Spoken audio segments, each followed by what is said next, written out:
c'est sur sa base, sur une base naturelle, qui est celle qu'on a appelée chez nous le repos de l'ordre. C'est-à-dire que la plupart des peuples qui sont dirigés aujourd'hui le sont, pour ainsi dire, par des demi-vérités. C'est-à-dire qu'on leur offre, disons, des solutions dites démocratiques ou des solutions autoritaires. Mais, disons, il n'y a pas de collaboration au sein de ces peuples entre des valeurs morales qui ne sont que des prétextes de politique et l'action politique elle-même. Il y a au contraire dans la République islamique d'Iran un modèle de collaboration, non pas de cohabitation, entre deux pouvoirs, deux principes qui sont, disons, représentés, disons, par cette notion de dualité, à savoir que le matériel repose ou à l'assistance du spirituel et que le spirituel a la garantie du matériel. C'est-à-dire que chacun, dans son domaine, disons, peut respirer, mais il n'a pas à se charger, si je puis dire, de ce qui lui échappe. Il remplit son devoir, disons, à sa place. Nous avons au contraire en Europe... Est-ce qu'on peut, puisqu'on est là, est-ce que pour appliquer ce principe de collaboration à la politique et à la religion? Oui, en effet. Parce que la politique, disons, vise des fins matérielles, mais elle a une finalité. C'est-à-dire qu'elle consiste, ce qui est d'ailleurs une idée au départ religieuse, à préparer l'homme, disons, à se présenter devant son devoir, c'est-à-dire à se présenter devant la source de ses devoirs, à savoir Dieu. Et le propre de la religion, c'est justement d'aider la politique de ce point de vue, et non pas, disons, de présenter un état de satisfaction permanent, ce qui était malheureusement le cas chez nous, dans toute l'Europe, avec l'orientation du catholicisme depuis le départ, et de ceux qui l'ont imité. C'est-à-dire que nous avions, si je puis dire, une sorte de collusion de deux pouvoirs. Tantôt, vous savez, nous avions le primat de l'empereur sur le pape, tantôt le primat du pape sur l'empereur. Et qui gagnait dans cette affaire? Ni la religion, ni la politique. Mais ceux qui, justement, favorisaient l'usure, si je puis dire, dans tous les sens du terme, de l'un contre l'autre. Et bien sûr, l'islam a été, disons, à cause de sa purification, qui est lié même à sa manifestation historique, vous voyez, était à même de réaliser ce qui n'était qu'un rêve, ce que l'imam Khomeini, dans un de ses sermons à Najaf, dit être la propriété de ceux qui ont deux yeux, c'est-à-dire de ceux qui savent harmoniser le politique et le spirituel. C'est pourquoi en République islamique, la religion reste inséparable de la politique, d'où la démocratie religieuse. De la démocratie religieuse. Alors, bien sûr, cette révolution islamique n'a pu se faire, il faut le constater, qu'en Iran. Et elle n'a pu non seulement naître, mais nous constatons qu'elle dure en Iran. Nous avions un ambassadeur de France, peut-être le plus célèbre qui aura jamais, disons, en ce pays, qui était un ami choisi d'ailleurs par Richard Wagner, à savoir le comte Gobineau, qui caractérisait votre pays dès sa première nomination en disant « Ce pays est plein de Dieu » au singulier. Il est plein de Dieu et quelles que soient les ruines, les dégradations, c'est ce qui lui permet de se surpasser, de surmonter les difficultés. Et nous l'avons constaté. Ainsi, je reprendrai une autre formule que je tiens à faire connaître un peu par pédagogie. Il écrivait qu'il avait l'impression que le gouvernement du Shah de son temps, et celle-là a été la caractéristique du gouvernement de l'Iran jusqu'à l'avènement de la République islamique. Ce gouvernement du Shah, dit-il, était pris entre le ministre d'Angleterre et le ministre de Russie. Il disait, il me semble à peu près ressembler à un homme qui est arrêté le soir au coin d'un bois par deux voleurs. Voyez-vous, et ceci a été malheureusement le drame de l'Iran, en passant par la déposition de Reza Shah, en passant par, disons, l'humiliation faite par Churchill, qui venait d'être renommé Premier ministre envers Mossadegh, qu'il a traité comme plus bas que terre, malgré l'appui qu'avait donné à Mossadegh la Cour internationale de La Haye. Bien.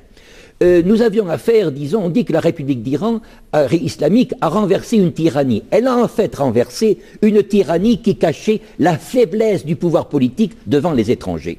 Et pourquoi, dès l'éclatement de cette révolution, y a-t-il eu une réaction étrangère? Parce que justement, ils avaient affaire à un pouvoir fort.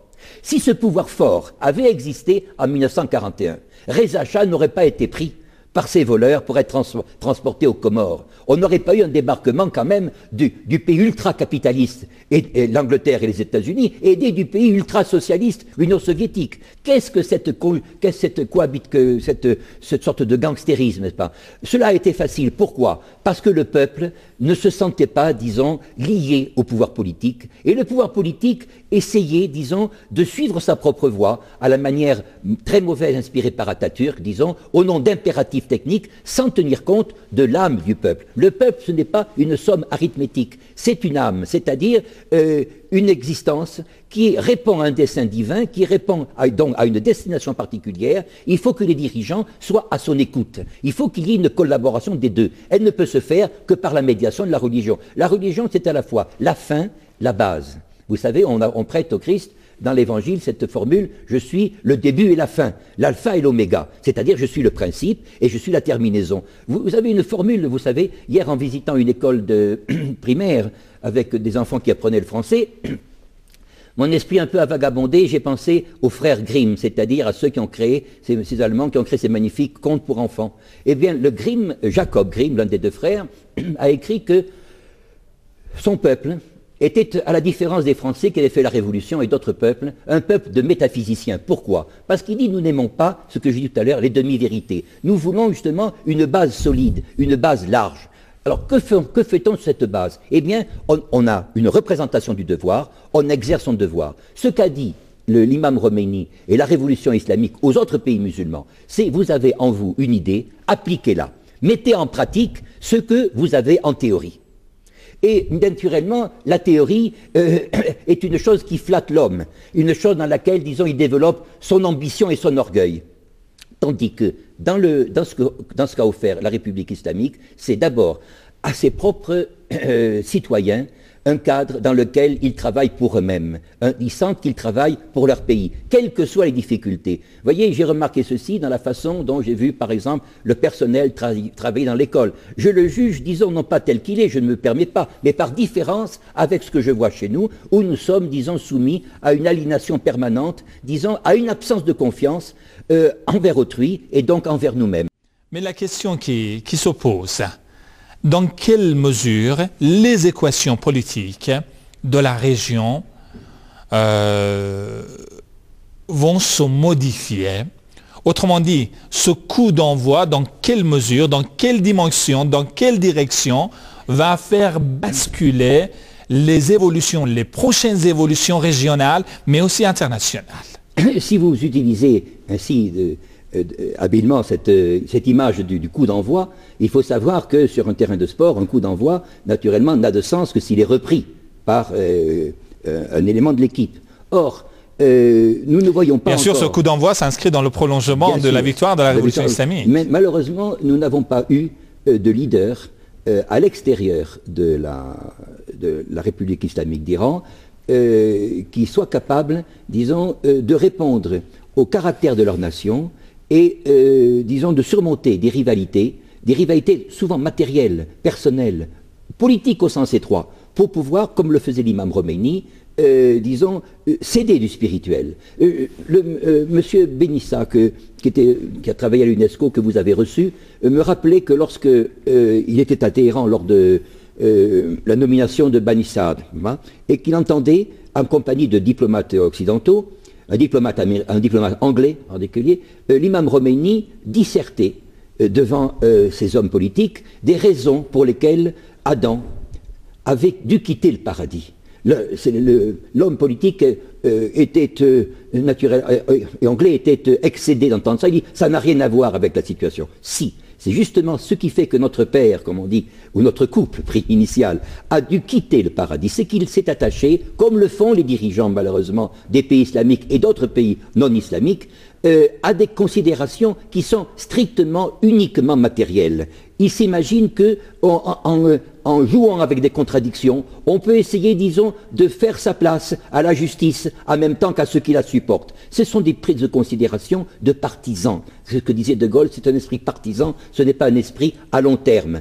Et cet esprit partisan, en effet, malheureusement, par exemple, en ce qui concerne le régime de Moubarak, pendant des décennies, oui. Alors, dans le cadre de ses propres intérêts mercantilistes, il a humilié sa propre nation. Il a humilié sa propre nation, et ceux qui auraient dû soutenir, comme ils auraient dû d'ailleurs soutenir le président Nasser, ceux qui avaient des charges spirituelles dans cette nation, voyez-vous, se sont contentés exactement comme ce quiétisme, cet esprit de repos religieux que critiquait l'imam Khomeini en Iran, se sont contentés, disons, de condamner du bout des lèvres, de déplorer la décadence de la société, les mauvaises mœurs de la jeunesse, le fait que celle-ci n'ait pas suffisamment d'emploi. Ce n'est pas cela qu'il fallait faire. Ce qu'il fallait faire, c'était pointer du doigt l'état du monde. Un homme qui a des responsabilités politiques et religieuses, dans n'importe quel endroit du monde que ce soit, il a une vision générale des choses. Ce statu quo dont vous parlez, auquel fait allusion notre ami M. Rami, c'est un statu quo tyrannique.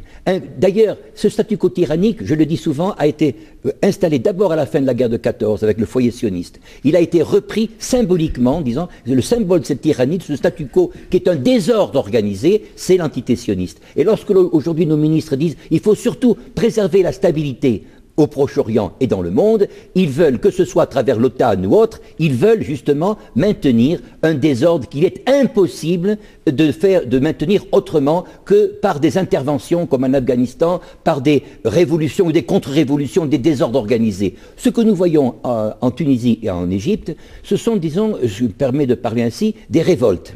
Et des révoltes qui justement doivent devenir des révolutions. Et elles ne peuvent devenir des révolutions que si elles ont devant elles un modèle qui, lui, ne bouge pas. Je dirais un dernier mot. Vous savez, je suis très attaché à l'Autriche et à l'Allemagne.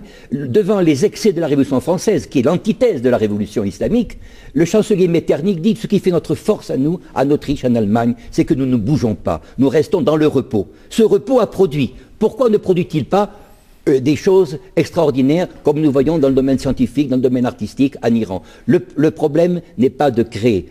Dieu crée. Le propre de l'homme, c'est de continuer la création. Il y a là une nuance. Et le repos, la maîtrise de soi, c'est ce qui caractérise l'Iran. Et ce que demandent les autres peuples en révolte, c'est d'avoir des dirigeants qui puissent les garder, justement, dans ce repos de l'ordre. Voyez-vous, or, ce qui se passe en Tunisie et en Égypte, comme ce qui se passe dans d'autres pays, c'est que le peuple demande un dirigeant. Le peuple demande quelqu'un qui l'écoute, quelqu'un qui puisse comprendre son âme. Il ne s'agit pas de collectionner des intérêts, il s'agit d'avoir une réponse générale, il s'agit de faire d'un pays une maison dans laquelle chacun se sente chez lui. Et une révolution, vous savez, ce sera mon dernier mot, c'est une formule de Kant, c'est un retournement autour de soi-même. Les peuples ne veulent plus vivre aliénés, ils veulent vivre dans leur maison, comme les Palestiniens, qui sont notre symbole, veulent retourner chez eux, dans leur propre maison.